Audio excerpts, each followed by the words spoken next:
Hey, happy Wednesday, everyone. Hope you are doing well. It's the middle of the week. It is Wednesday today, Mexico place. As you can see, I'm wearing my Mexico jersey. Today, they play the last game of the first round, and we'll see how they do. Hopefully, they will do well so that they can have a good position as they advance in the next phases. Anyways, this is in the raw, unscripted, unpracticed, unedited conversation. I'm a little, as you can probably tell, my voice is a little, I'm a little hoarse. I'm not sure what's happening, but I feel fine. And well, let's get into it. We're in the middle of this series, I can call it. What does the Bible say about? And what does the Bible say about sex? Whoa, that's a very touchy subject, or it can be for many people. It can be a taboo subject where people say we don't talk about that. But I think it's important that we understand what the Bible says. And the Bible presents sex as a divine gift to be enjoyed exclusively within a lifelong marriage between a man and a woman. Well, it's celebrated as a tool for bonding and procreation. The text strictly warns against sexual activity, lust, and impurity outside of the covenant of marriage. Now, I'm going to make a pause here because I know there's a lot of opinions out there and a lot of different points of view, and I respect all of them. But I'm talking about what the Bible says. Yeah, and your opinion might be different. Your view on this might be different. And I respect that. I'm not here to debate anybody. I'm just here to tell you what the Bible tells us about sex. And the first thing that the Bible talks about is that sex is designed for marriage. The Bible teaches that sex serves to unite a husband and a wife physically and emotionally, described as becoming one flesh. The Bible uses that phrase, one flesh.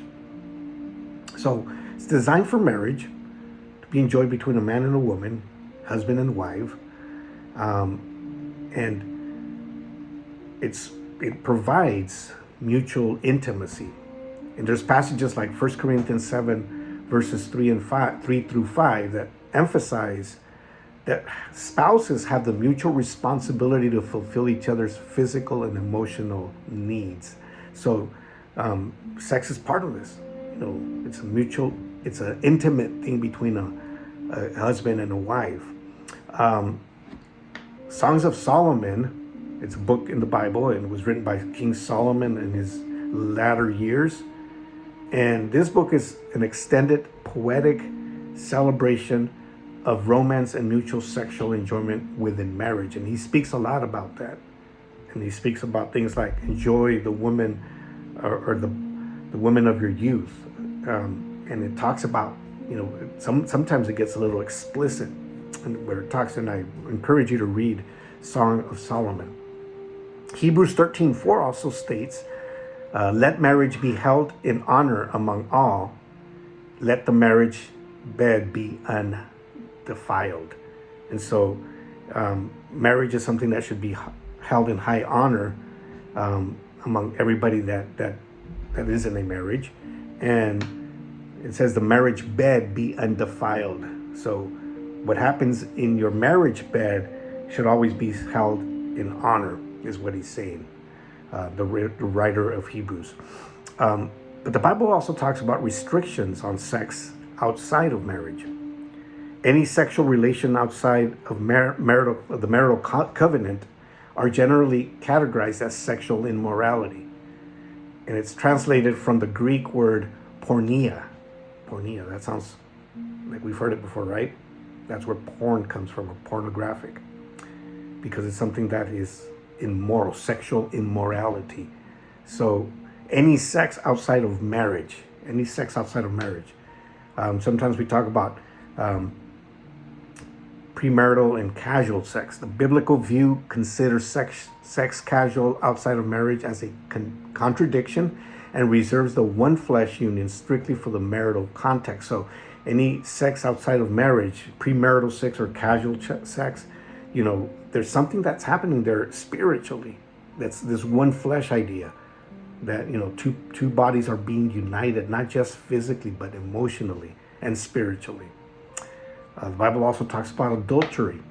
Extramarital affairs are strictly forbidden, as outlined in the Ten Commandments in Exodus 20:14, and condemned by Jesus in Matthew 5:27 and 28. So those are affairs, extramarital affairs outside of the marriage covenant.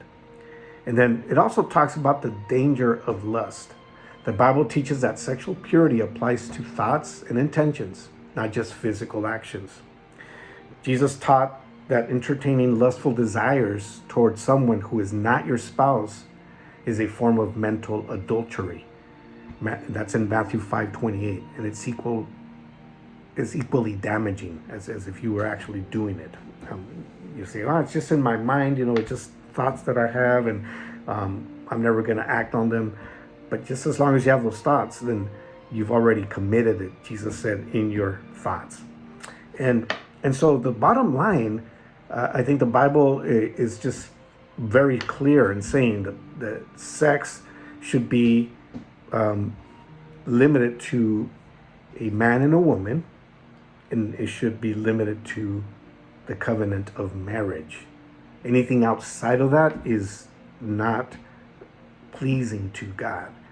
Now, I know that you might think differently, and maybe you're doing it outside of marriage and you think it's no big deal, but it is something that is not pleasing to God. God is not pleased when we involve ourselves in something that is contradictory to what the Bible says.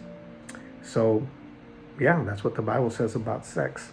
If you have any questions, any comments, please let me know. Have an amazing rest of your week, amazing rest of your day. Y vamos, México.